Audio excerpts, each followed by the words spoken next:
फिर से सभी गणमान्य अतिथि का बहुत बहुत स्वागत है. Welcome. In order to deliver the welcome address and to set the tone of this significant event, I would like to invite Ms. Ahmedabad, IS, Principal Secretary, GST, Government of Gujarat.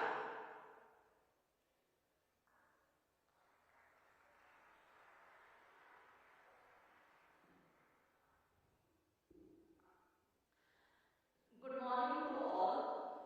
It is my proud privilege to extend a warm welcome to Honorable Chief Minister of Gujarat, Shri Bhupendra Bhai Patel, who takes a keen interest in science and technology, is also an Honorable Minister for Science and Technology, and despite of his busy schedule, he has given us a lot of guidance and spared so much time for this event.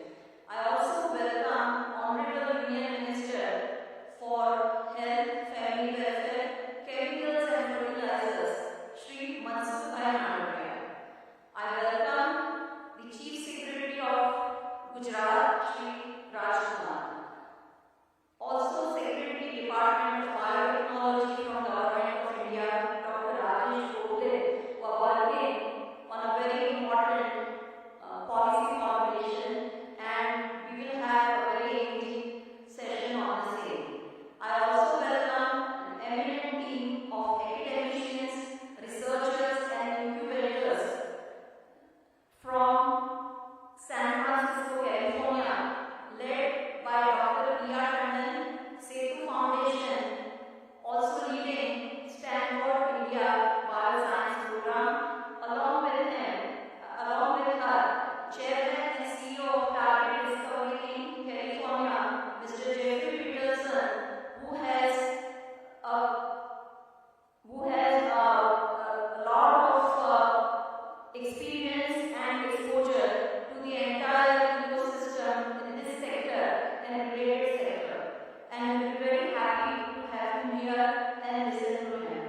Along with him, there are professors from University of California, Santa Cruz,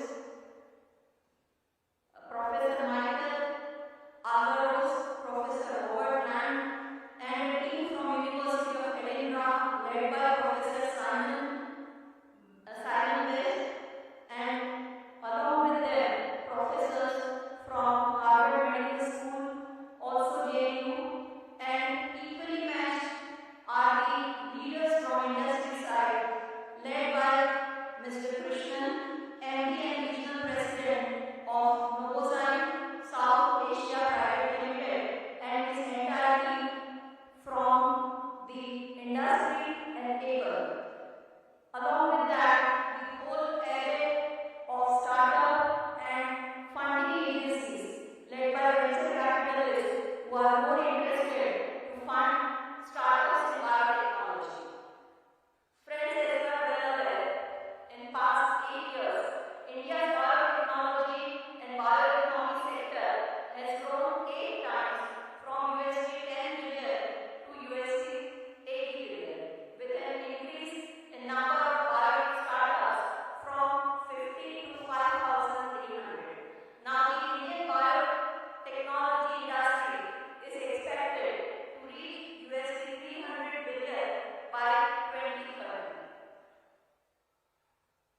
So, here, the Department of Science and Technology has been able to put together a good ecosystem consisting of educational institutions like Gujarat Biotechnology University, a research center like Gujarat Biotechnology Research Center, and Gujarat State Biotechnology Mission, who comes out with the policy incentives for the industries and the startup. Gujarat Biotechnology University is established in collaboration with University of Edinburgh, and it is my pleasure to share the information that after its inception in 2018, the second batch itself attracted the top 500 students of graduate aptitude test for biotechnology conducted nationally as a competitive exam. Along with that, The 2 students of the first maiden batch of GBU are already a part of a student innovation scheme of GSBTM, and they are in the process of developing early diagnostic kit. Biotechnology, recognized as a sunrise sector, is a key driver contributing to India's USD 5 trillion economy vision, and recognizing the importance of biotechnology sector in propelling India's growth for Viksit Bharat, the state government has announced Biotechnology Policy 22-27 with generous incentives for capital expenditure, operating expenditure, and also for employment generation. Along with that, the policy also has a special mention of special projects which relate to the upcoming areas of biotechnology like gene therapy and others, and mega projects which commit to bringing investment beyond INR 20,000 crore.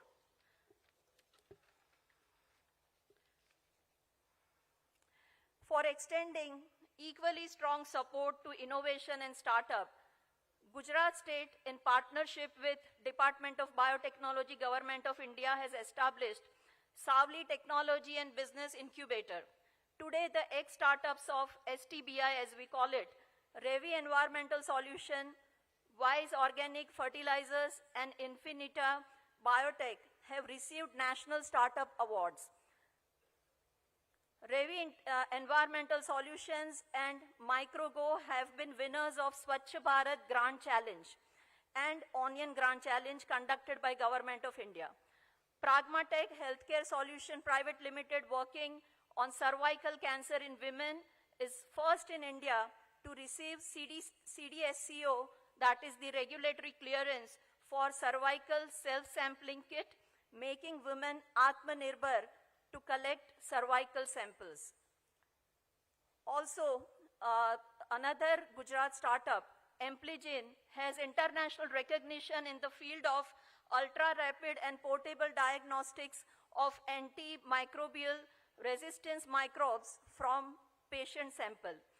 Gujarat Biotechnology Research Center, GBRC as it is known, has been a game changer in biotech research. Today, GBRC is part of Genome India Initiative, the largest funded project by DBT-GOE.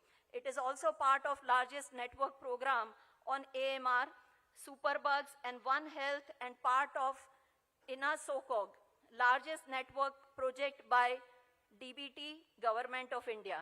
The solutions that GBRC is providing to Gujarat State are like dengue serotype detection kit, Amplicon panel for diagnosis of hereditary breast and ovarian cancer, Amplicon panel for diagnosis of muscular dystrophy and lysosomal storage disorder. For recombinant seratopeptidase and other similar productions. Probiotic for treatment of endometritis in animal, detection of adulteration in herbal formulation, etc. It gives me immense confidence that research in the state is progressing rapidly. Aligning with the vision of Viksit Bharat, the government of Gujarat is developing startup ecosystem and hub and spoke model with STBI as hub and building entrepreneurship capacity cells in 9 colleges in the state as spokes to connect the local innovators and help them develop their ideas. So we look forward to today's insightful discussion that we are going to document and present to Government of India and Government of Gujarat. Parallel will be sessions for the startups, exhibition by the startup. There will be parallel sessions of boot camp and live pitching for the startup. Once again, I welcome you all. Thank you very much. Jai Hind, Jai Jai Garvi Gujarat.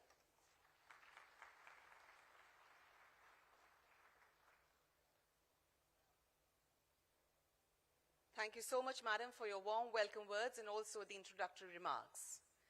आज हमारे साथ virtually हमारे संग जुड़े हैं माननीय मंत्री Shri doctor Mansukh Mandaviya जी, स्वास्थ्य एवं परिवार कल्याण मंत्रालय, भारत सरकार। मैं उन्हें आदर और विनम्रता से उनके विशेष उद्बोधन के लिए आमंत्रित करती हूं। जी नमस्कार। बायोटेक्नोलॉजी पर प्री वाइब्रेंट सेमिनार में उपस्थित गुजरात के यशस्वी मुख्यमंत्री आदरणीय भूपेंद्र भाई पटेल जी, राज्य के मुख्य सचिव श्री राजकुमार जी, भारत सरकार में सचिव श्री राजेश गोखले जी, मिस्टर पीटरसन, मिस्टर कृष्णन, इस कार्यक्रम से जुड़े सभी आज के इस अवसर पर आप सबका मैं अभिनंदन करता हूं। आप सबको सबसे पहले एक बात बताना चाहूंगा कि प्रधानमंत्री नरेंद्र मोदी जी जब गुजरात के मुख्यमंत्री थे तब राज्य में बायोटेक्नोलॉजी मिशन और बायोटेक पार्क की स्थापना की थी। 15-20 साल पहले बायोटेक मिशन की स्थापना करने वाला शायद गुजरात देश का पहला राज्य था और यह कदम दर्शाता है कि बायोटेक को लेकर मोदी जी का विजन इतना दूरंदेशी है जो आज हमारे भूपेंद्र भाई उसको आगे बढ़ा रहा है। आज हम प्री वाइब्रेंट इवेंट में भी बायोटेक्नोलॉजी पर कार्यक्रम करते हैं, वह उसी का नतीजा है। भारत सरकार में फार्मास्यूटिकल्स का मंत्री होने के नाते मैं आपको इतना जरूर बता सकता हूं कि आने वाले वक्त में बायोटेक्नोलॉजी हेल्थ ट्रीटमेंट का सबसे बड़ा आधार बनेगा। इसी के साथ साथ कृषि, पर्यावरण, इंडस्ट्रीज उत्पादन जैसे कई सारे क्षेत्र में बायोटेक्नोलॉजी के जरिए जटिल प्रश्नों का समाधान खोजा जाएगा।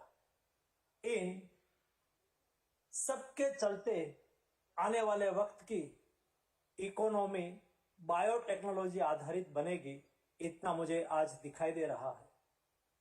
भारत की बायो इकोनॉमी पिछले 8 वर्षों में 8 गुना बढ़ी है और 10 अरब डॉलर से बढ़कर 80 अरब डॉलर तक पहुंच गई है।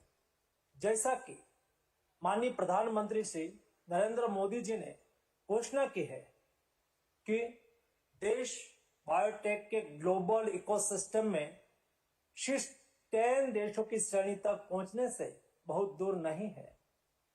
भारतीय बायोटेक इंडस्ट्रीज साल 2025 तक 150 बिलियन डॉलर और साल 2030 तक 300 बिलियन डॉलर का लक्ष्य रख के साथ वर्तमान में भारत ग्लोबल बायोटेक्नोलॉजी इंडस्ट्रीज में लगभग 3% हिस्सेदारी के साथ दुनिया में बायोटेक्नोलॉजी के शीर्ष 12 गंतव्यों में से आज एक है।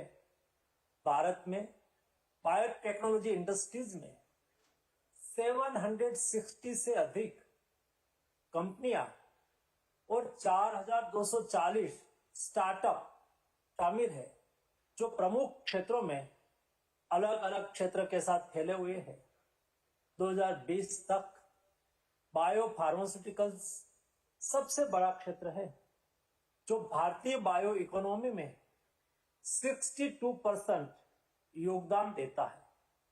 इसके बाद बायो एग्रीकल्चर है जिसका योगदान 16% है और बायो सर्विसेज और बायो इंडस्ट्रीज क्षेत्र जो 2020 में उद्योग का संयुक्त रूप में देखे तो 22% हिस्सा था, जिसके तेजी से बढ़ने की आज उम्मीद दिख रही है। National biotechnology development strategy 2020 to 25 के मध्य से सरकार कौशल्य विकास, रिसर्च और इनोवेशन ड्रिवन मजबूत इकोसिस्टम, नॉलेज शेयरिंग और कॉमर्शलाइजेशन की सुविधा और इन क्षेत्र में पीपीपी मॉडल को प्रोत्साहित करके बाजार से जुड़ने तक फोकस कर रही है। कोविड-19 महामारी में भारत ने कुल 5 वैक्सीन देश में बनाई और दुनिया को भारत का बायोटेक्नोलॉजी के क्षेत्र में शक्ति का परिचय दिया। दुनिया के साथ ही भारत ने भी वैक्सीनेशन प्रोग्राम चालू कर पाया, जो हमारी बायोटेक्नोलॉजिकल स्किल के कारण संभव हुआ। भारत ने दुनिया के 125 से ज्यादा देशों को एफोर्डेबल वैक्सीन उपलब्ध कराई। आने वाले वक्त में दुनिया के लिए ऐसे कई सारे बायोटेक्नोलॉजी आधारित प्रोडक्ट भारत उपलब्ध कराएगा, जो दुनिया के कल्याण में उपयोगी होगा। गुजरात ने पिछले 2 दशकों में एक डायनेमिक, रिस्पॉन्सिबल और वाइब्रेंट अर्थव्यवस्था विकसित करने में महत्वपूर्ण योगदान दिया है। वाइब्रेंट गुजरात समिट 2024 के 10वें संस्करण की जो थीम है, उसे उपयुक्त रूप से गेटवे टू द फ्यूचर के रूप में रखा गया है, जो माननीय प्रधानमंत्री श्री के विकसित भारत 2047 के दृष्टिकोण को आगे बढ़ाता है। मुझे यह जानकर खुशी हुई कि गुजरात ने हमारे माननीय प्रधानमंत्री को आगे बढ़ने और गुजरात को भविष्य में अमृत काल के लिए तैयार करने के लिए मानव कल्याण को संबोधित करते हुए इनोवेशन में राज्य के बायोटेक्नोलॉजी क्षेत्र के लिए भविष्य का रास्ता तय करने के लिए इस प्री वाइब्रेंट सेमिनार का आयोजन किया है। मैं देश और दुनिया भर से आने वाले स्टार्टअप्स, इंडस्ट्रीज और इंडस्ट्रीज एसोसिएशन, शोधकर्ताओं और शिक्षाविदों की भागीदारी को देखकर वास्तव में प्रसन्न हूं। मुझे यकीन है कि आप सभी इस क्षेत्र के विकास में सहयोग और समर्थन के लिए बायोटेक्नोलॉजी पर इस मंच का उपयोग करेंगे और इस क्षेत्र में आने वाले वक्त में जो अपॉर्चुनिटी है, उन पर सार्थक चर्चा भी करेंगे। मैं करीब 2 दशकों से बायोटेक्नोलॉजी पर गुजरात के समर्पित फोकस और भारत को एक हेल्थ केयर और इनोवेशन रेडी देश बनाने में दृढ़ता से योगदान करते हुए देखकर भी वास्तव में प्रसन्न हूं। माननीय प्रधानमंत्री श्री भारत को 2047 तक एक विकसित राष्ट्र का दर्जा प्राप्त करने की कल्पना करते हैं और उनका लक्ष्य इस अमृत काल के दौरान 25 वर्ष के लिए भारत को इस परिवर्तनकारी यात्रा पर स्थापित करना है। अगले 25 साल में भारत को विकसित बनाने के लिए हमें थोड़े ऐसे क्षेत्र में भारत को विकसित बनाना पड़ेगा, तभी जाकर भारत सही मायने में विकसित बन सकता है। इसमें बायोटेक्नोलॉजी मिशन शामिल है। गुजरात ने बायोटेक्नोलॉजी के क्षेत्र में अग्रसर रहकर देश के विकास में अपना योगदान देने के लिए जो काम किया है, वह सराहनीय है और वाइब्रेंट गुजरात की यह प्री इवेंट इसको सही दिशा देने में और तेजी से आगे बढ़ने के लिए अवश्य मदद करेगी। आज के इस अवसर पर मैं आप सबको बहुत बहुत बधाई देता हूं और शुभकामना करता हूं कि इस इवेंट के वैचारिक आदान प्रदान से इस सेक्टर को और अधिक ऊंचाई मिलेगी। आप सबको मेरी ओर से हार्दिक शुभकामनाएं। धन्यवाद।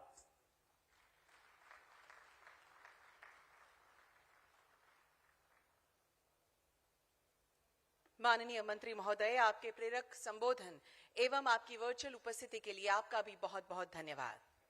इस विशेष अवसर पर मंच से विराजमान सभी अतिथियों का हम स्वागत करने के लिए अति उत्सुक हैं। Foremost, I request Miss Mona Khandar Principal Secretary DST Government of Gujarat to kindly welcome our Honorable Chief Minister of Gujarat, Shri Bhupendra Bhai Patel, with a shawl and a memento.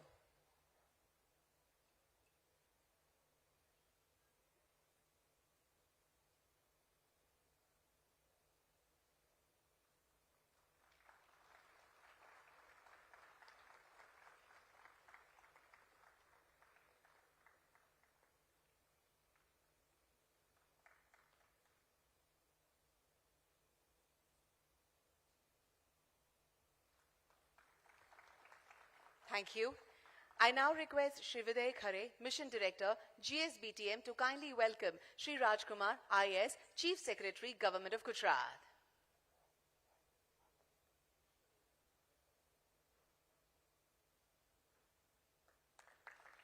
All these products are being made by our local artists. Hence, we significantly praise local for vocal. I now request Shri Dr. Subir Majumdar, Director General, Gujarat Biotechnology University, to welcome Dr. Rajesh Gokhale, Secretary, DBT, MST, Government of India.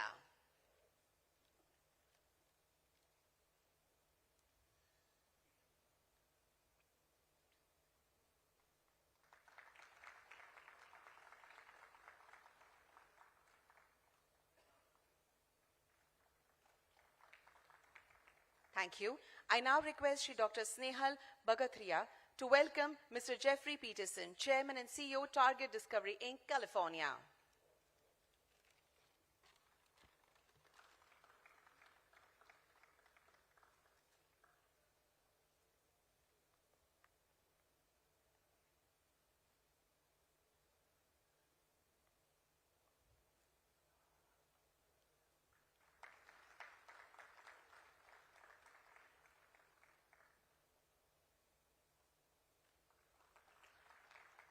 Thank you.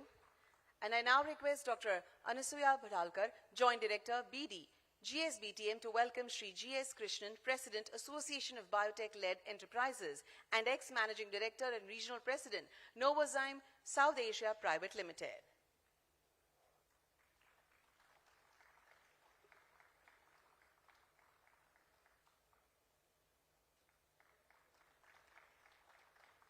Thank you.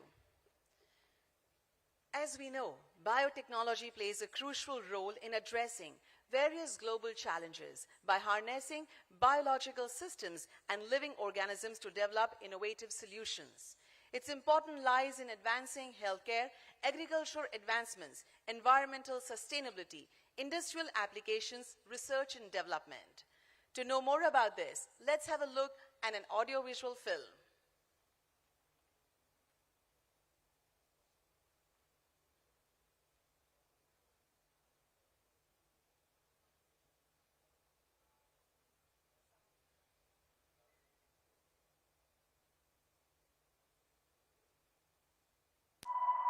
India.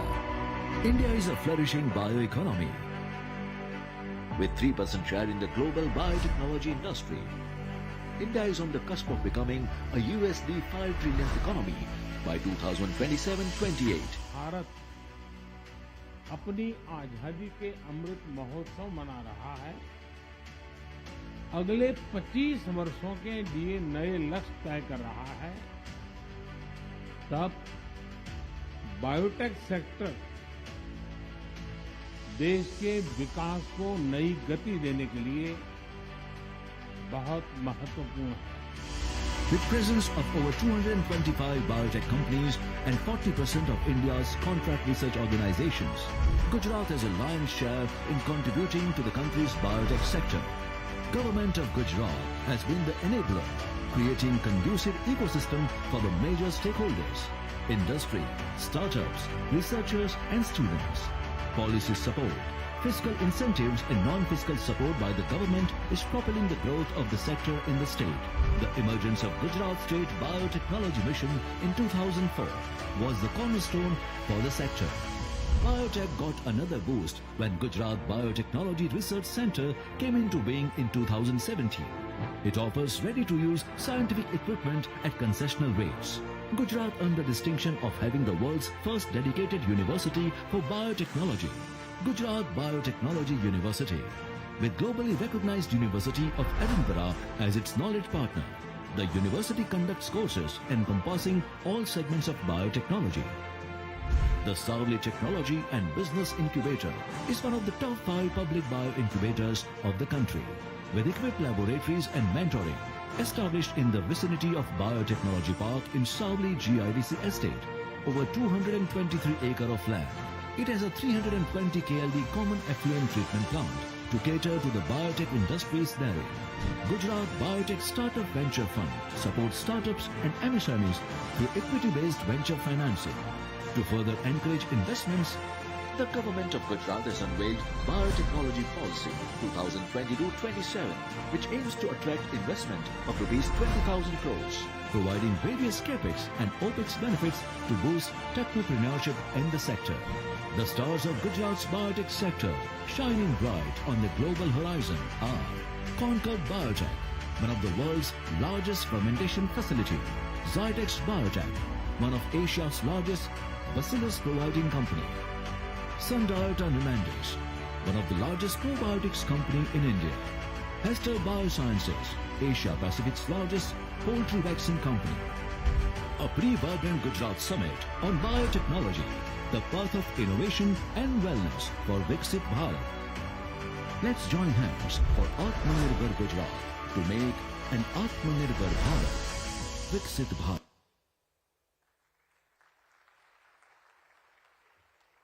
Thank you. Now, in order to talk in this aspect more, I would humbly request Sri Raj Kumar, Chief Secretary, Government of Gujarat, to deliver his address.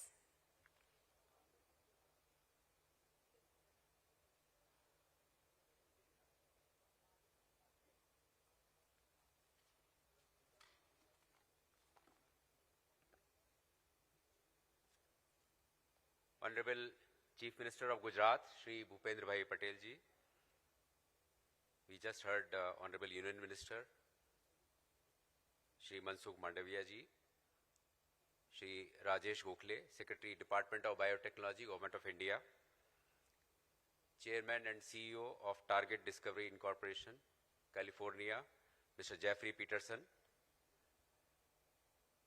industry captains. In particular, we have with us on the stage Mr. Krishnan, representing the association, leading academicians from universities around the globe, my colleague Ms. Mona Kandar, Mr. Videh Khare. Good morning and namaskar to all of you. It's my pleasure and privilege to address this pre-vibrant summit on biotechnology. On behalf of Government of Gujarat, I thank you all for being here with us today. It's indeed heartening to see the enthusiasm and warmth of this very esteemed gathering. As we all know, India has emerged as fifth largest economy and would soon be the third largest economy.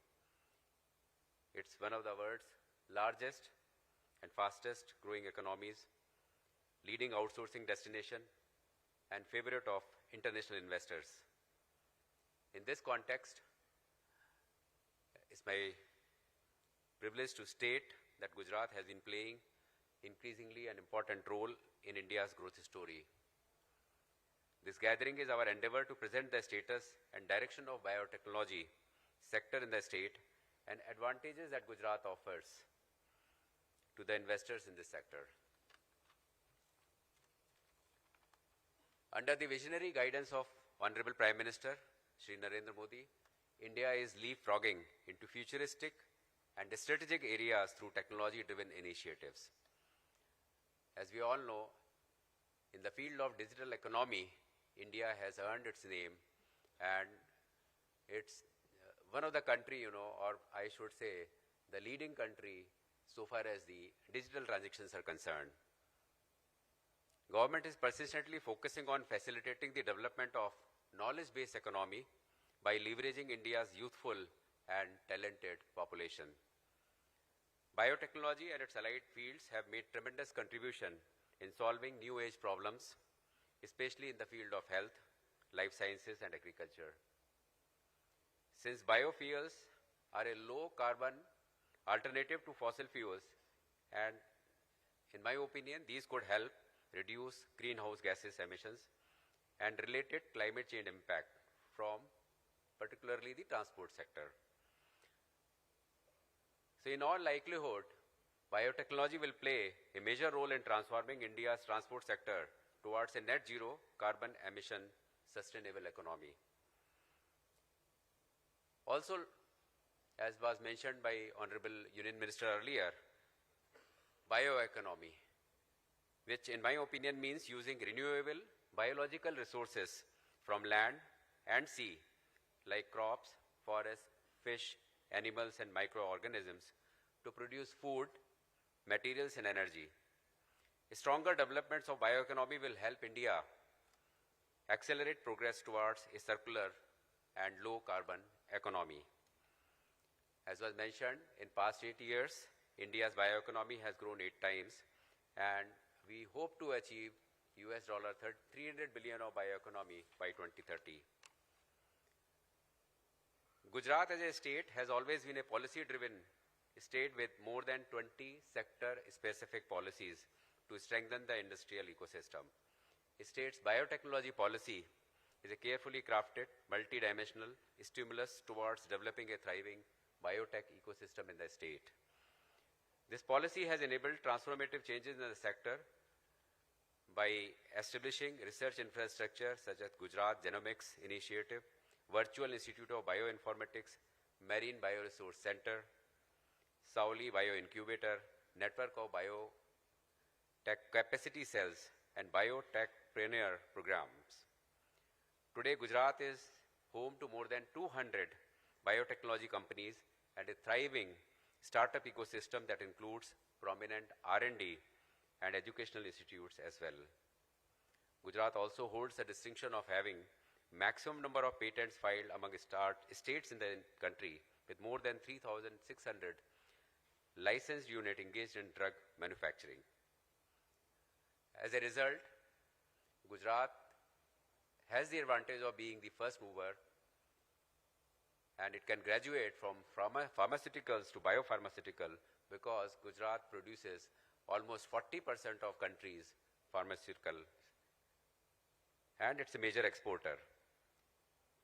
In fact, in 2021 itself, Gujarat exported $2.7 billion worth of exports in pharmaceutical sector. Gujarat is hosting 10th Vibrant Summit with central theme Gateway to the Future, and government is heavily focusing on creating a conducive environment for development of domestic industrial ecosystem based on emerging technologies. Gujarat is synergizing its efforts with the Government of India to realize this vision of Atmanirbhar Bharat through Atmanirbhar Gujarat by promoting biotech innovation mission and entrepreneurship, leveraging the strength of strategic partnership and building capacities across the sector. Gujarat has taken great strides in developing a resilient, responsive and vibrant economy under the able leadership of Honorable Chief Minister of Gujarat, Shri Bhupendra Bhai Patel. From this coveted platform of Vibrant Gujarat pre-summit seminar, I urge upon all the stakeholders, industry leaders, academicians, entrepreneurs, and aspiring youth of the state to join hands towards realizing the vision of Viksit Bharat through our ingenuity, perseverance, workmanship, and innovation. We all have witnessed the successive 9 vibrant summits in Gujarat, which have generated numerous opportunities for investors to engage with the state. I invite you all to the forthcoming 10th Vibrant Gujarat Summit to make the most of the networking and knowledge-sharing opportunities for the domestic and global young and energetic entrepreneurs, as well as with the global leaders. Thank you so much. Jai Jai Garvi Gujarat. Jai Hind.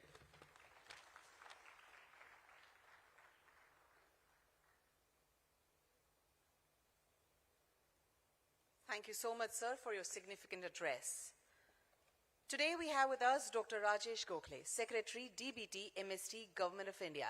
He holds an additional charge for the Department of Science and Technology, Government of India. I would humbly request, sir, to deliver his talk on the vision of biotechnology.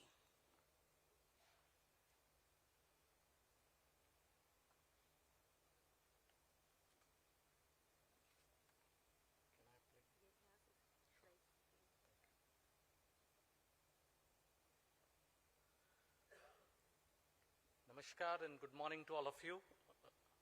Honorable Chief Minister Shri Bhupendra Patel ji, Honorable Union Minister of Health and Family Welfare Dr. Mansukh Mandviya ji, जो हमारे साथ online join हुए थे, Shri Rajkumar ji, Chief Secretary Gujarat, Mrs. Mona Kandar, Principal Secretary Government of Gujarat, Mr. Jeffrey Peterson, Mr. Krishnan, Mr. Khare, other dignitaries at the vibrant Gujarat Summit, ladies and gentlemen.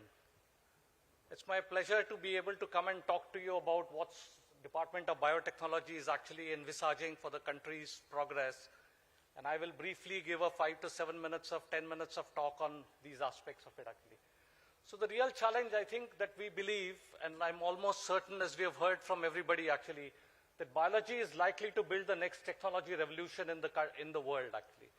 And how these contours are going to be emerging will be determined in next decade time of how all these progresses will occur in various part of it.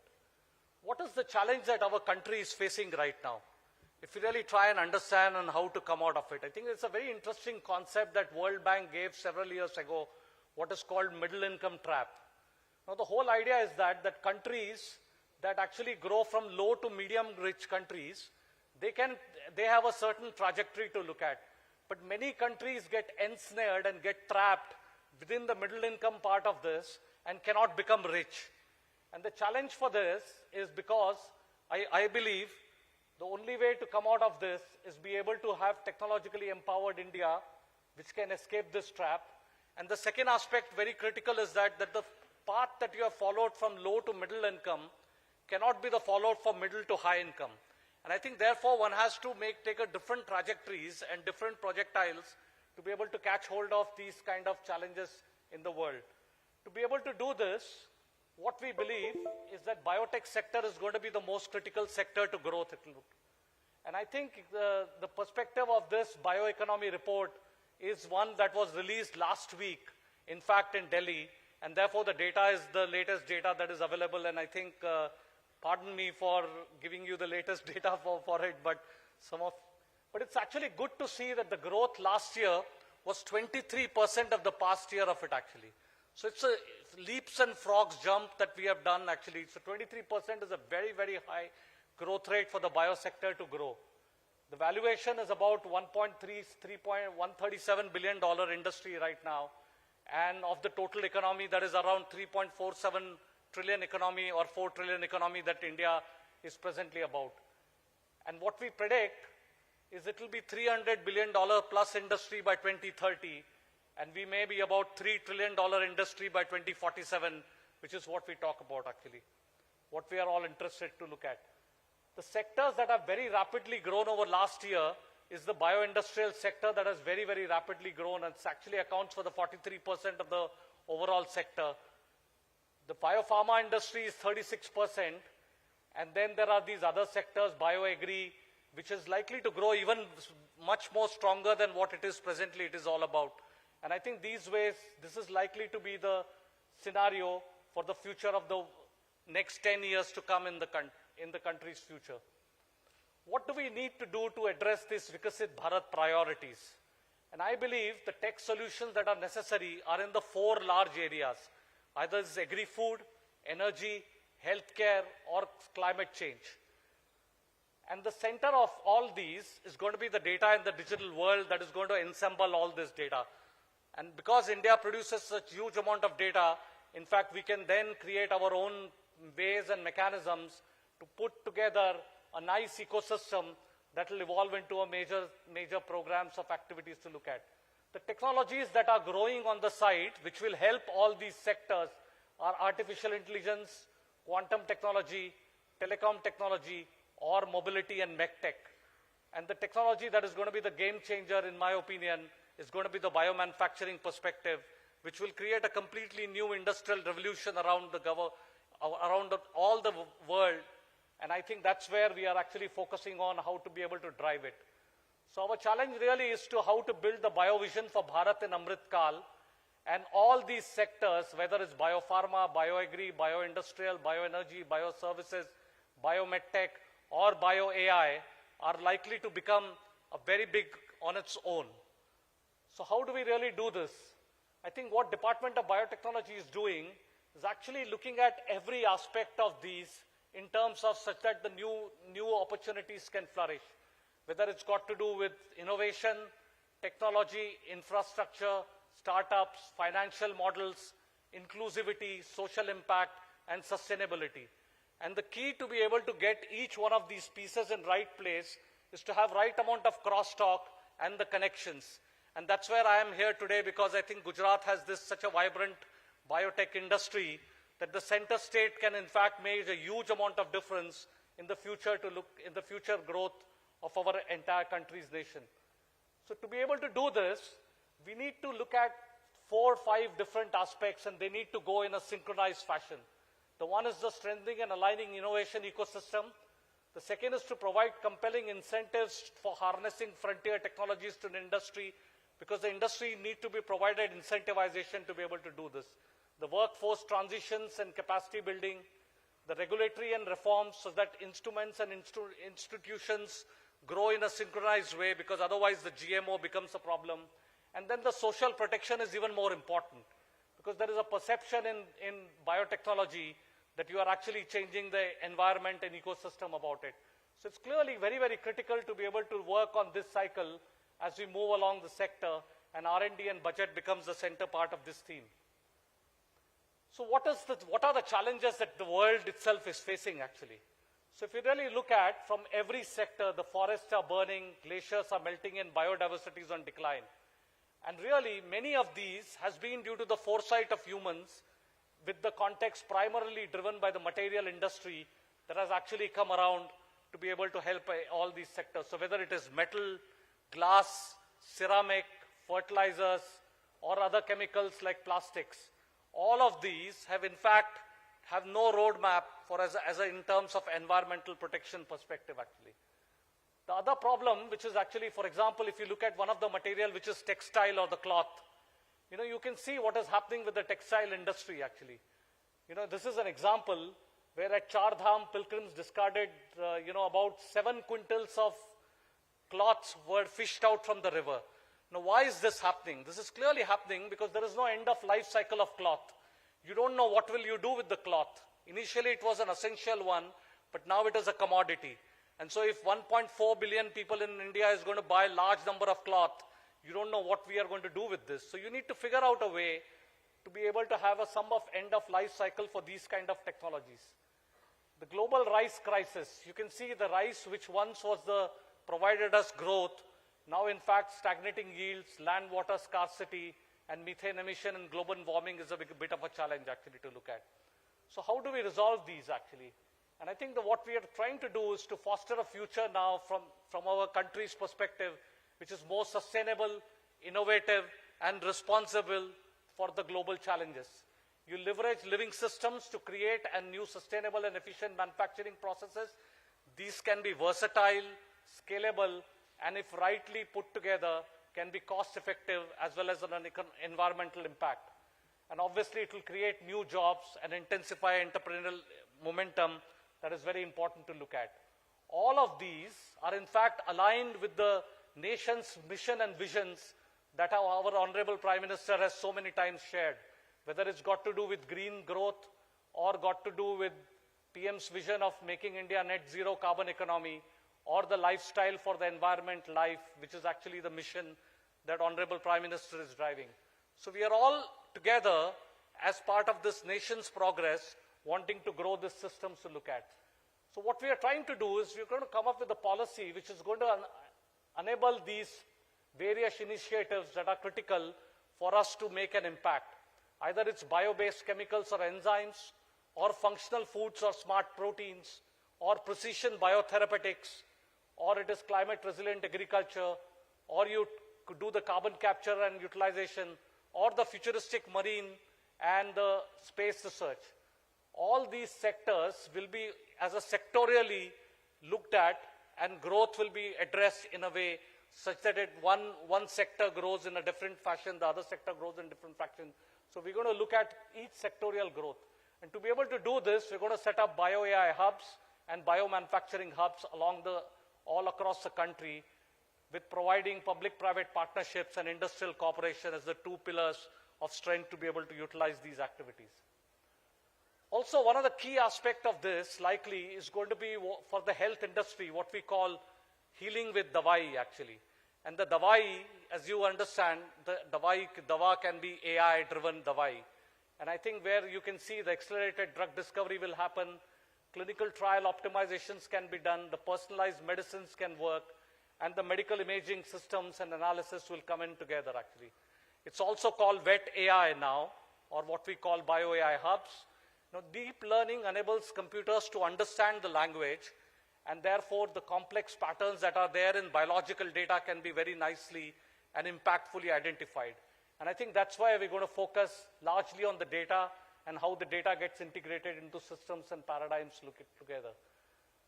So these are some of the futuristic technologies which can be quite revolutionary. For example, can genetically engineered synthetic probiotics be the solution for future? Can brain-computer interface solve problems of restoration of aspects of things? Can you have developing bioengineered ovaries actually as a way to look at, growth, hormone levels, restorations, and other kind of activities to look at? To be able to do this, it's also important to work on the how people care sector as well actually. And I think if you really look at one of the challenge in biomanufacturing sector is really got to do with the fact that our people are not completely engineered to be able to work to them. So really we need to work on all these four facets of learning, which I call Shastra, Tantra, Vidya and Kala. And mostly when you do Shastra and Tantra and Vidya, the Vidya to Kala transition, in fact, during PhDs is being a challenge in our country actually. And what we're going to do through Department of Biotechnology is being able to have courses that allows you to transit to a skill and effective performance, which is very critical to be able to make things happen in its own format and own ways actually. I think I'll stop here, but thank you very much for all joining and thank you for giving me this opportunity.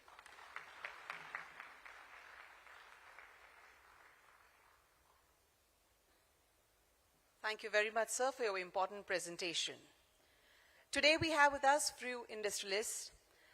We have with us Mr. Jeffrey Peterson, Chairman and CEO, Target Discovery, Inc., California, a personalized medicine diagnostic company leveraging proprietary proteomics tools. Prior to Target Discovery, he served as a CEO of Sharp, Peterson, Ochiltree and Associates. Please help me welcome Mr. Jeffrey to share his experiences with us.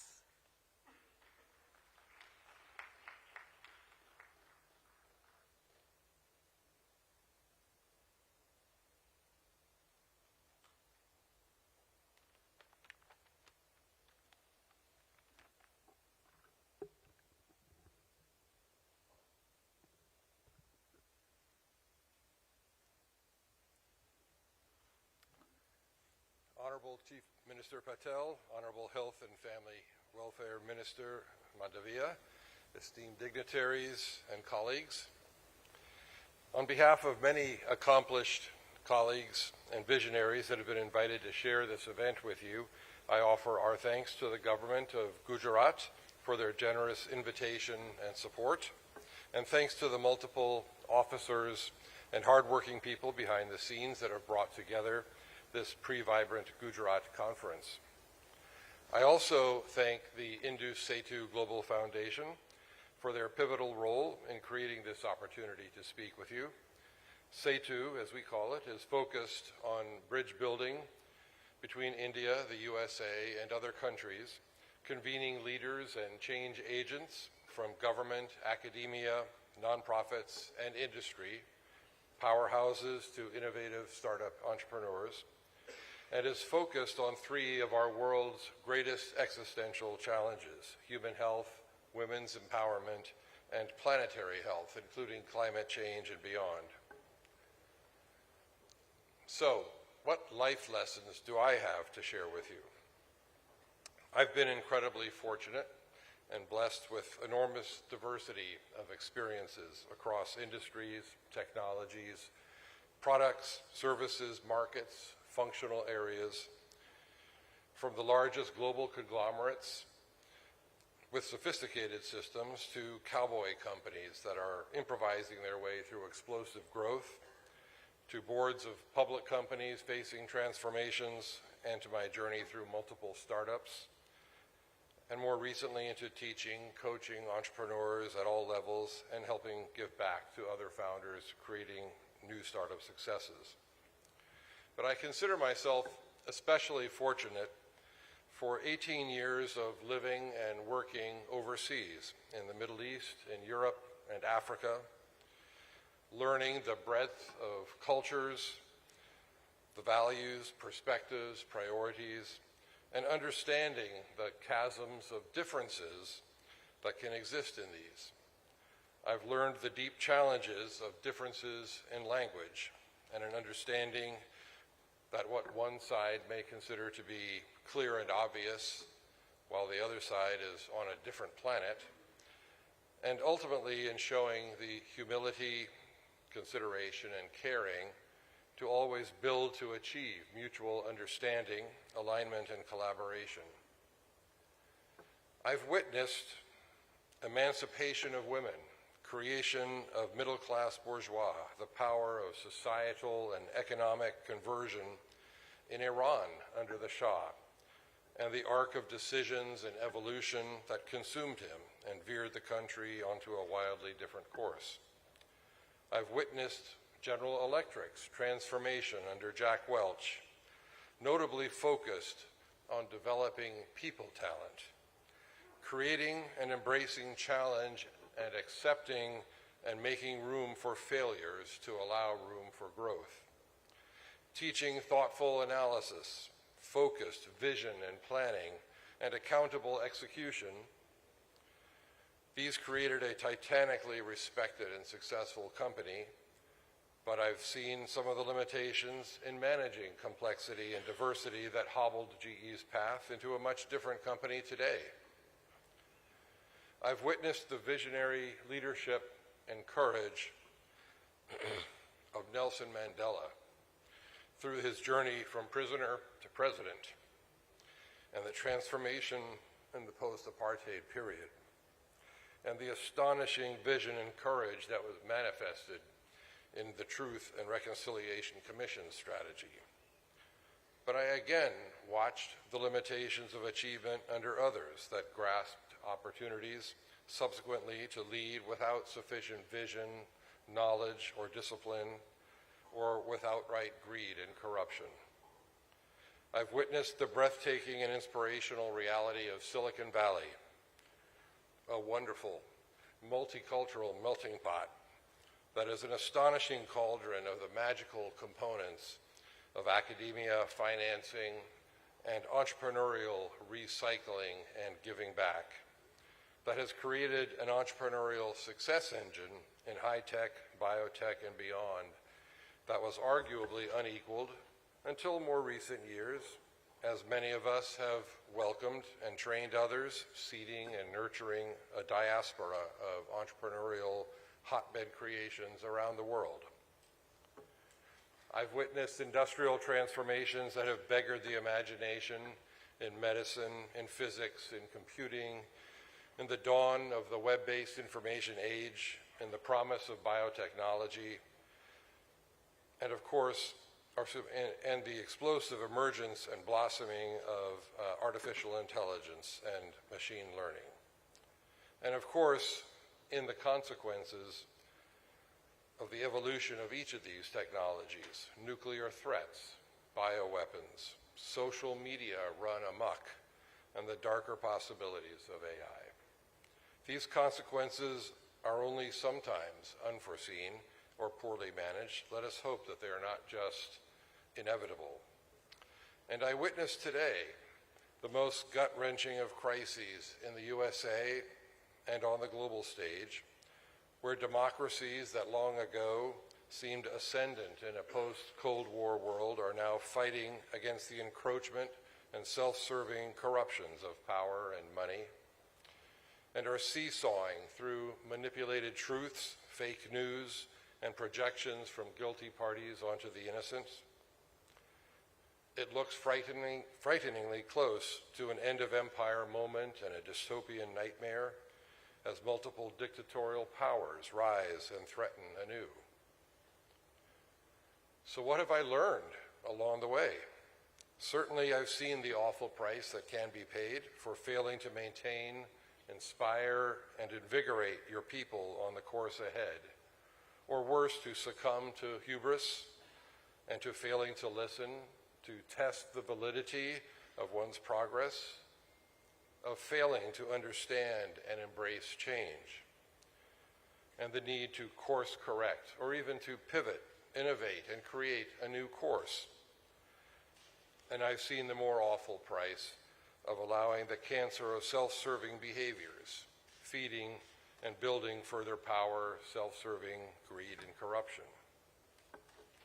I must say that I'm mightily heartened by the leadership examples that I've observed here in India, ranging from the repudiation of corruption from the highest levels of government to the strategic investments being made and the magnificent people-focused example of the vibrant Gujarat conference sequence in which we're currently engaged. I learned the lessons on prioritizing the selection, development, and advancement of people, hopefully more talented and capable than ourselves, and the need for courageous and visionary leadership in the embrace of challenges, and the engagement with the unknown or the poorly understood, the need for voracious pursuit of growth and learning, but especially for growth in perspective and wisdom, wrestled from the thoughtful analysis of your own experiences and the experiences of others, and for the building and rewarding of teams above individuals for high performance. I learned at the core, integrity and sound guiding principles are critical. Clarity of analysis, vision, planning, goal setting are essential to achievement. But another key learning has been that in one's journey, opportunities knock or may just be passing by your door, and you must be alert, listening, and thoughtful to recognize, consider, analyze them smartly. And then you must be courageous enough to listen to your intuition or gut and embrace them. On any path, you must be humble enough to course adjust, and hardworking, visionary, and persistent enough to stay on and lead through the course to successful realization. Let me circle back to AI, artificial intelligence, to impress the importance of this explosive development on those of you who may not have understood its inescapability yet. AI is not new. The pursuit of it has been evolving for decades. The first generation was known as expert systems, which were basically deep and sometimes complex decision trees. One of the companies that I've been helping, Tiger Health, used this approach to mine data from dozens of clinical trials and to create a breakthrough in the management of diabetes, disease spectrum, and many of the other diseases with complex comorbidities that interact or are exacerbated in the presence of diabetes. Tiger provides a fast and inexpensive physician decision support tool for the effective management of this disease spectrum within the incredibly short physician-patient visit time allowed by many health systems or the insurance reimbursement provided. The explosion of diabetes worldwide is one of the two greatest health economic threats faced by the globe and all of us. And this technology is uniquely positioned to completely change that trajectory. And I speak from personal experience. Over the course of 3 to 4 years, Tiger's health guidance transformed me personally from a fully diabetic state all the way back to a deeply normal territory. And that was first generation AI. The second generation of AI utilized sophistical statistical analysis tools to create decision analysis systems capable of teasing out challenges and often hidden insights from complex data sets. A couple of my companies have used these tools on complex mass spectrometry to produce intuitively understandable guidance on clinical outcomes and on food, beverage, and environmental contamination, substitutions, and authenticity. Third generation AI now harnesses these tools against massive deep data sets and complex multivariable problems in order to yield even more powerful insights and guidance. Another company that I'm helping, NeuralTrack, uses third generation AI to take a simple array of X-ray pictures from a short 60-degree sweep of a C-arm X-ray machine that reaches around an operating table during live surgery.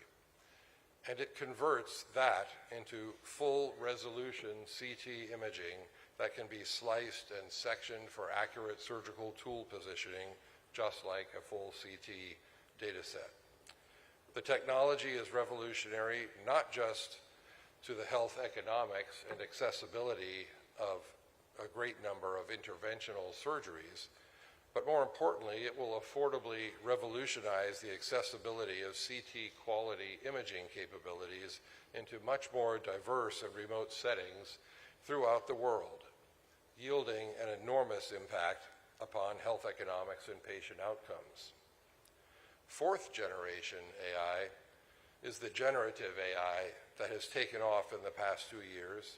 That's amazing so many of us, with the conversationally interactive research and writing tools of ChatGPT for text and of DALL-E for image generation, and now a slew of other competing platforms vying for leadership.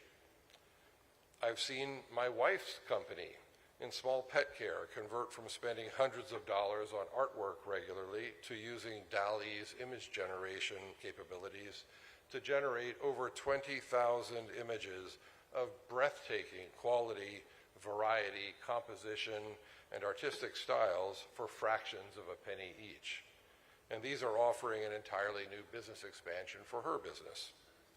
In summary, AI will be invading our lives from every angle in short order. I cannot emphasize enough the importance and opportunities available from getting involved early to understand, embrace, and participate in the utilization of these exploding tool sets. In closing, I'm very excited to be here with you. I look forward to the opportunity to create important and powerful partnerships, whether between my companies and their opportunities for translating enormous benefits quickly into India and beyond, or to helping the many entrepreneurs assembled for boot camp interactions here today, but most importantly, to partner with your government, academic and industry leaders to create and foster the development and flourishing of new meccas of entrepreneurial innovation and success across India. Thank you.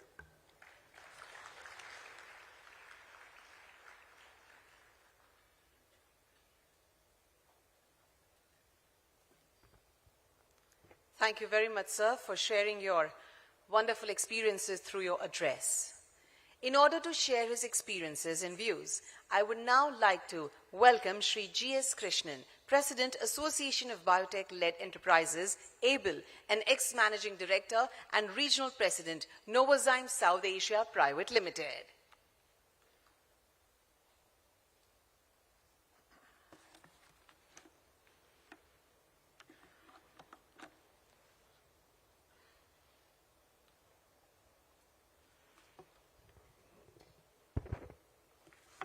Honorable Chief Minister Sri Bhupendra Patel ji, Honorable Minister Mansukh Mandavia, Chief Secretary, Government of Gujarat, Principal Secretary, Secretary DBT Dr. Rajesh Gokhale, and Mission Director, distinguished delegate, of course, Mr. Jefferson. It's a great pleasure and honor to be here today on behalf of the biotech segment representing the Association of Biotech-Led Enterprises. In fact, the Association of Biotech-Led Enterprises is the only industry body representing the biotech segment, supporting them in various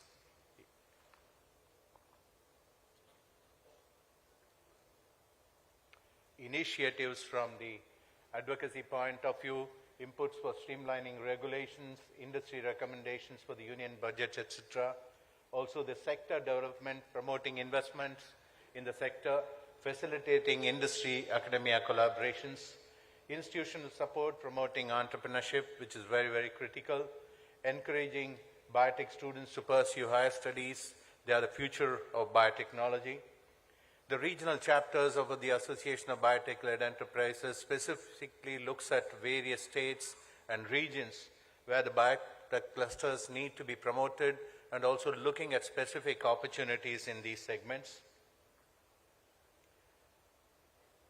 Looking at the bioeconomy report, which was released recently, Dr. Rajesh Gokhale already briefly mentioned about that. This is registering a growth of almost 30% from 2022, and it's valued at about $137 billion US.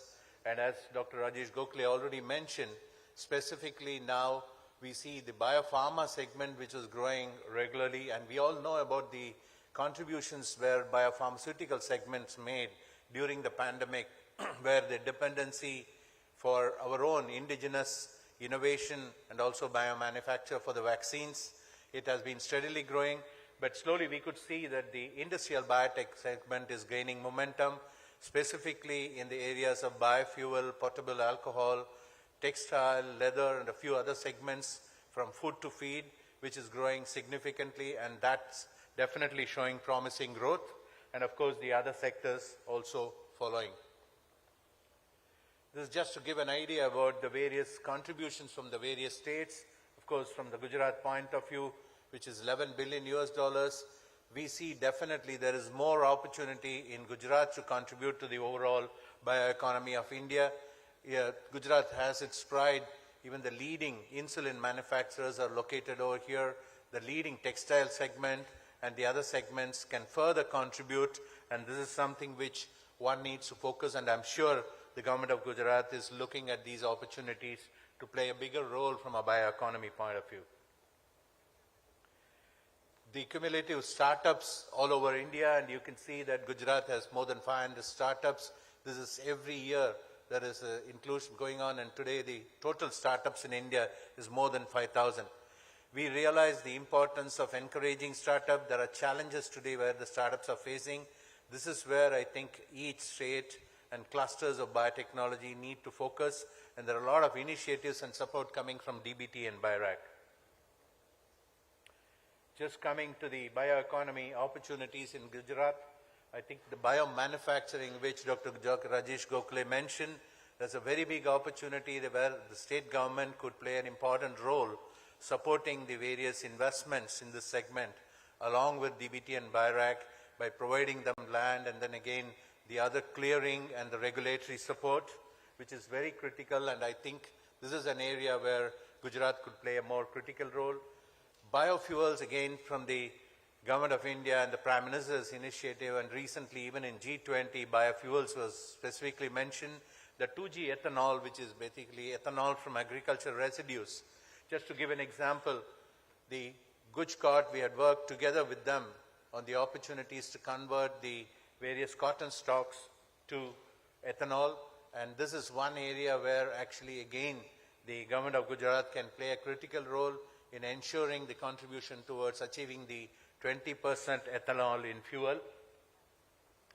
It also, as I mentioned, encouraging startups. Startup, as you all know, that actually there are challenges related to the scale-up. This is where the initiative on biomanufacturing will support this, and with the government of Gujarat's support, I'm sure that the startups, which is going to make a significant difference in the overall growth of the biotech segment, this requires all the support. Entrepreneurship, again, ABLE has been closely working with various institutes. There are a lot of young entrepreneurs, and we need encouragement for more entrepreneurship, and the government of Gujarat again has an opportunity to support the biotech institutions in promoting entrepreneurship. We are also suggesting that there are a lot of opportunities and there are a lot of capabilities from the state of Gujarat, and we have, ABLE have been having pavilion, for example, in the US Bio. It is very critical to participate in such international forums where it will very clearly have an opportunity to placard on the various capabilities in the state. Coming to the bioeconomy report for the state, we have been recommending and suggesting to the government of Gujarat to have a special bioeconomy report for the state, which will not only give you where we stand today, where are the opportunities, and where we can work together to support the development of the bioeconomy. This will also have opportunities for strategizing on future areas which one could look at it. This will also fine-tune the current biotech policy, which is the most popular in all over India, and there are a lot of praise about this particular initiative, and also the ease of doing business in Gujarat, and something which one could capitalize on. ABLE, the Association of Biotech-Led Enterprises, would like to enable these opportunities with the state of Gujarat, and we would like to look forward to working together. Wish you all a lovely two-day session over here. Thank you very much.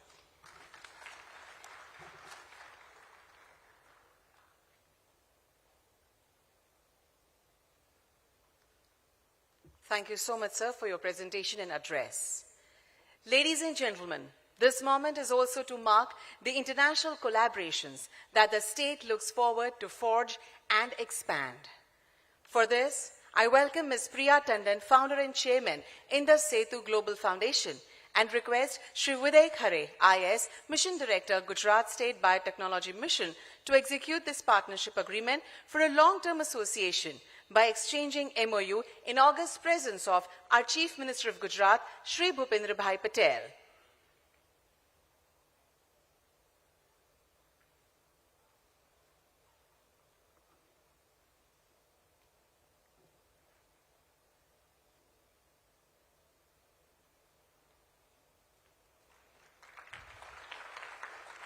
Indeed, a moment of pride and pleasure. You can applaud more because this is just a mark of beginning.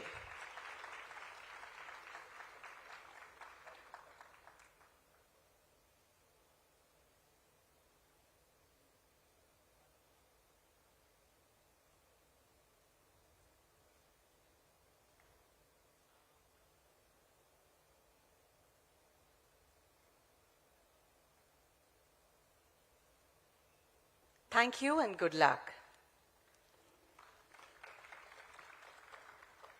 Today in the world of innovations, this pre-summit is about to see the unraveling of some innovations which are ready to commercialize.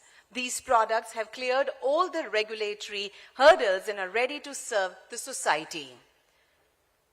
I would request, foremost, Shri Honorable Chief Minister of Gujarat, Bhupendra Bhai Patel, to launch this innovative and significant products with a remote.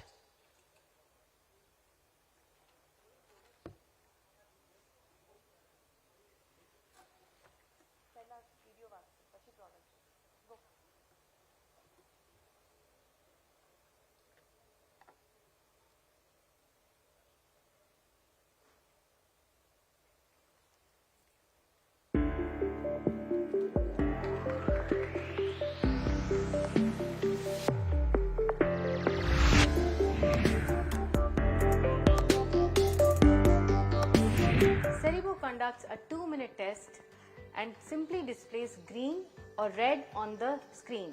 Green indicates healthy, red indicates hemorrhage, so refer for CT. And it's totally harmless even for pregnant women and children.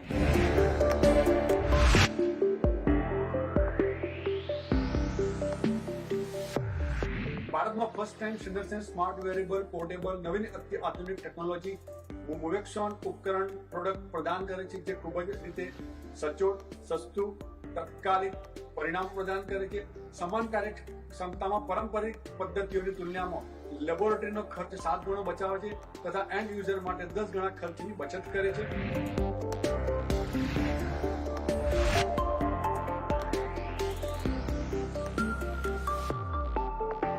The device we have created, IOTA Biosampler, which will bring diagnostic access at a remote location. So in that case, the benefit will be the people don't need to travel to the urban region to have their diagnostic. People can, while using our device, so they can self-sample their blood and can deliver this device to the tier 1 cities or the high-end diagnostic laboratory for their diagnostic test.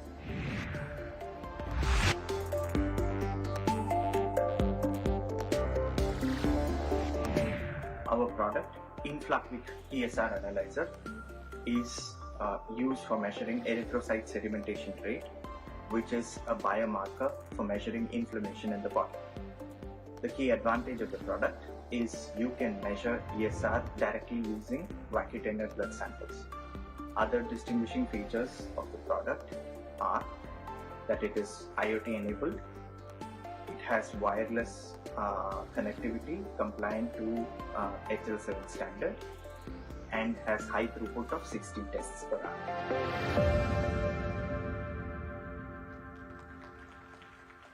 Congratulations. We would now like to call all the four companies. Foremost, Cerebro, a handheld scanner for hemorrhages.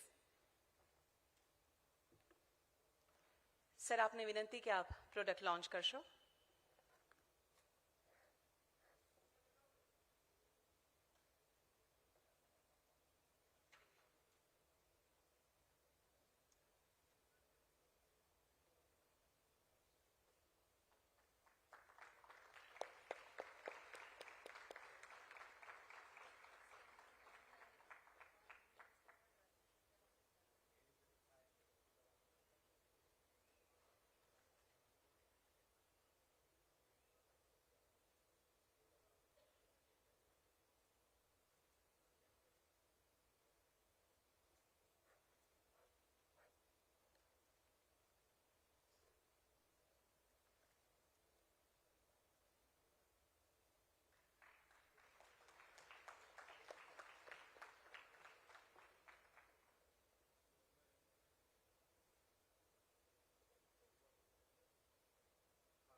Congratulations and good luck. Next is Gate Sense, a gate analyzer for locomotory defects.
Congratulations and good luck.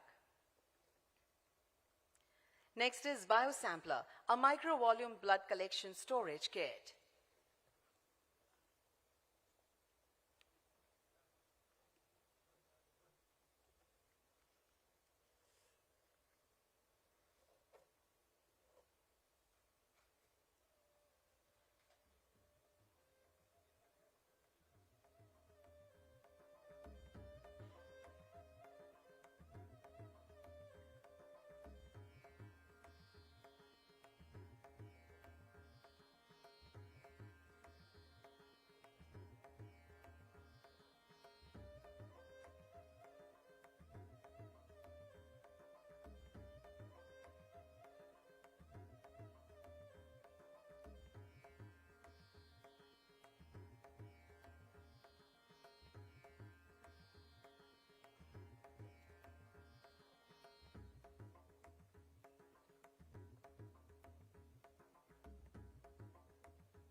Congratulations and good luck.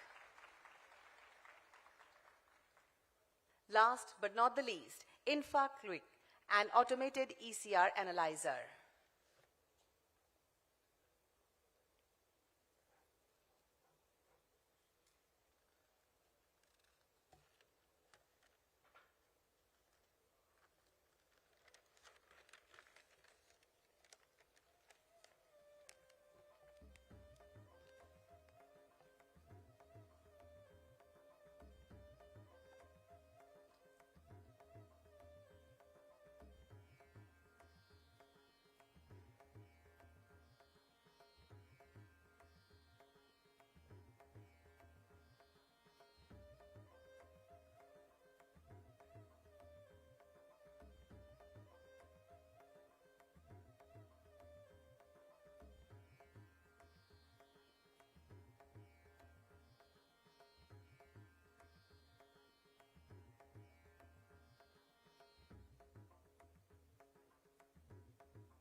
Congratulations and good luck.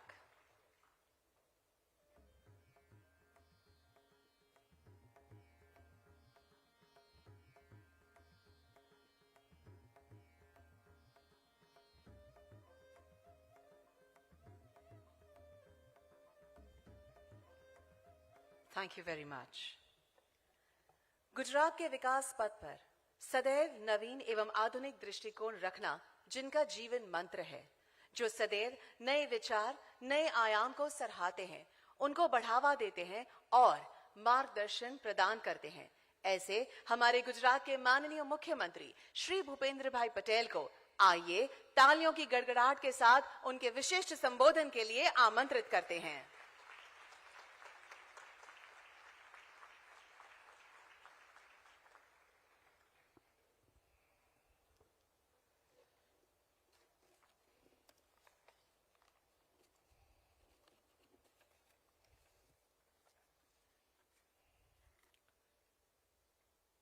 राज्य सरकार के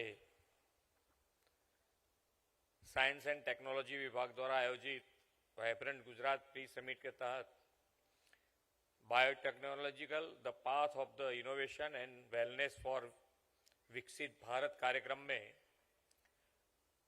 virtual माध्यम से हमारे साथ उपस्थित केंद्रीय मंत्री श्री मनसुख भाई मांडविया जी, मेरे साथ मंच पर उपस्थित मुख्य सचिव श्री राजकुमार जी, केंद्रीय डीबीटी के सचिव श्री राजेश गोखले जी, अग्र सचिव Shri Mona Khandar ji, association of biotechnology land enterprise के अध्यक्ष Shri GS Krishnan, target university के chairman Shri Jeffrey Petersen, GSBTM के मिशन डायरेक्टर श्री विदय खरे, उपस्थित अधिकारीगण, आमंत्रित बायोटेक्नोलॉजी क्षेत्र के अग्रणी महानुभाव, प्रेस मीडिया के मित्र, आप सभी को मेरा नमस्कार। वैश्विक नेता और भारत के यशस्वी प्रधानमंत्री श्री नरेंद्र भाई मोदी जी ने गुजरात के मुख्यमंत्री के रूप में आज से 20 साल पहले वाइब्रेंट गुजरात ग्लोबल समिट का बीज बोया था। गुजरात में नई टेक्नोलॉजी के साथ साथ नई नई इंडस्ट्रीज आए और राज्य के लोगों को रोजगार मिले, यही इस मेगा इवेंट का आयोजित करने का उद्देश्य था। साथ ही गुजरात की क्षमताओं और गुजरात में मौजूदा अवसर का लाभ लेना भी इस इवेंट के मेन ऑब्जेक्टिव थे। आज मैं गर्व से ये कह सकता हूं कि प्रधानमंत्री जी के मार्गदर्शन में हम अभी तक अपने इन उद्देश्यों को पूरा करने में सफल रहे हैं। अब जनवरी 2024 में हम इसके 10th एडिशन को आयोजित करने जा रहे हैं। वाइब्रेंट समिट 2024 से पहले पिछले कुछ महीनों में हमने 9 प्री वाइब्रेंट इवेंट्स और MOU साइनिंग कार्यक्रम भी आयोजित किए हैं। बायोटेक्नोलॉजी के क्षेत्र में 2000 करोड़ रुपए से अधिक से एमओयू हुए हैं और इससे करीबन 3000 रोजगार के अवसर आएंगे।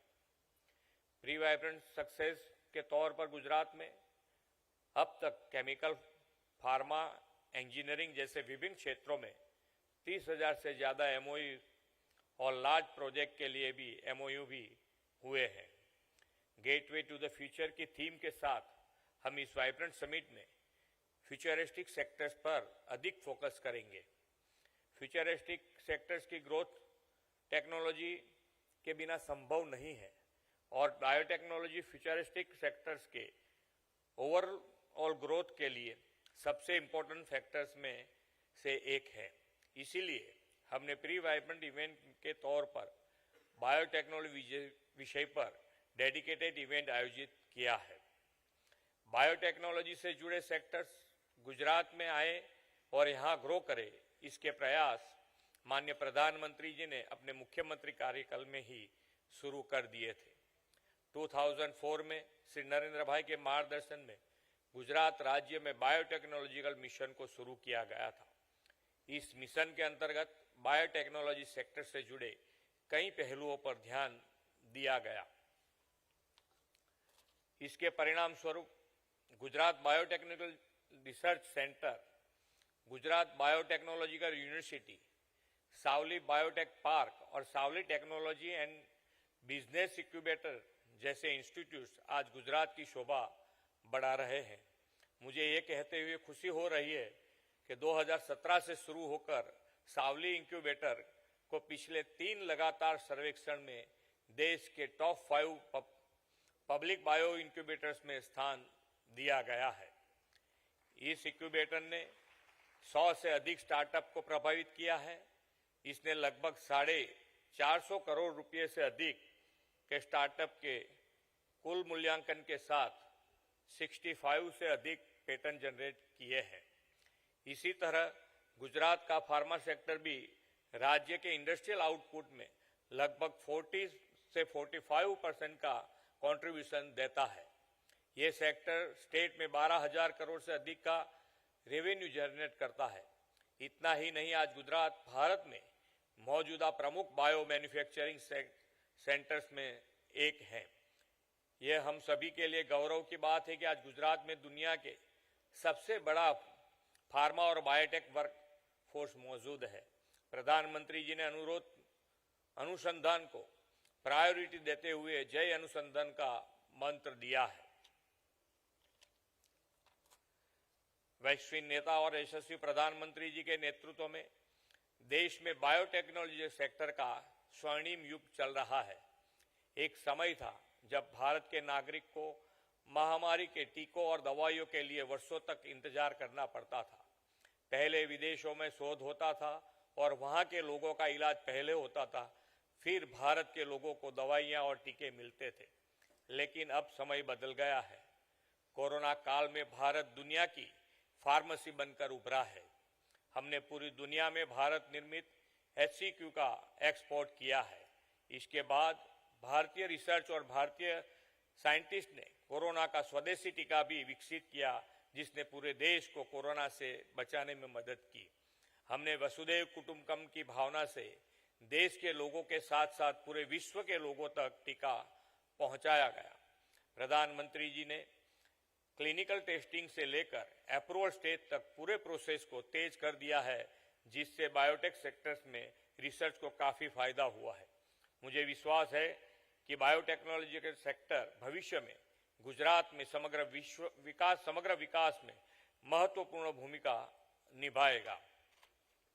वर्ल्ड लेवल पर बायोटेक्नोलॉजिकल इंडस्ट्रीज में लगभग 3% से की हिस्सेदारी के साथ भारत आज एशिया प्रशांत क्षेत्र में तीसरा सबसे बड़ा बायोटेक्नोलॉजी सेक्टर का डेस्टिनेशन है। आज भारत में बायोटेक्नोलॉजिकल सेक्टर सबसे तेजी से बढ़ते क्षेत्रों में से एक है। बायोटेक्नोलॉजिकल सेक्टर को टेक्नोलॉजी ऑफ होप कहा जाता है। गुजरात सरकार ने बायोटेक्नोलॉजी के इस महत्व को समझते हुए इस सेक्टर से जुड़े इंडस्ट्रीज के लिए बायोटेक्नोलॉजिकल पॉलिसी 2022 लागू कर दी है। मुझे विश्वास है कि हमारी यह पॉलिसी गुजरात के बायोटेक्नोलॉजिकल सेक्टर को वर्ल्ड लेवल पर एक नई पहचान देगी। गुजरात सरकार दुनिया की बेस्ट बायोटेक्नोलॉजिकल गुजरात में लाकर भविष्य में विकास और विकसित भारत के लिए प्रतिबद्ध है।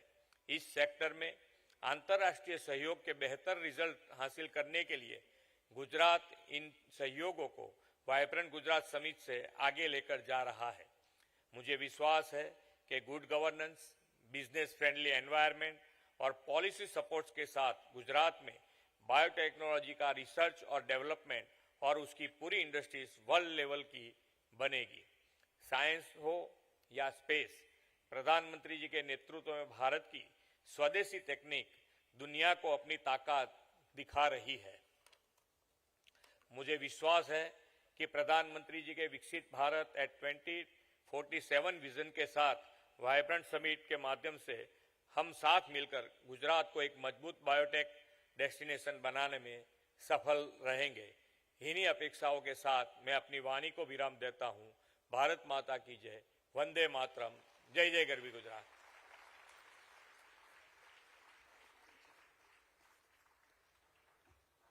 माननीय मुख्यमंत्री श्री, आपके प्रोत्साहनपूर्ण संबोधन, संपूर्ण मार्गदर्शन एवं प्रेरक उपस्थिति के लिए आपका बहुत बहुत धन्यवाद करते हैं। All the startups are requested to reach to their stalls before Honorable CM Sir inaugurates the exhibition. And other people are requested to kindly be seated. No one will move from the seats until the exhibition is totally open and Sir leaves from this particular hall. आइए अब तालियों के साथ माननीय मुख्यमंत्री और मंच से विराजमान सभी को हम एग्जीबिशन को इनॉग्रेट करने के लिए आमंत्रित करते हैं।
Many, many congratulations to all the exhibitors, the startups, and the government of Gujarat.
One more time, we thank our Honorable Chief Minister of Gujarat, Shri Bhupendra Bhai Patel, for his august presence over here with us on this significant event. It is indeed a pride and pleasure for the Department, for the Government of State and Government of India.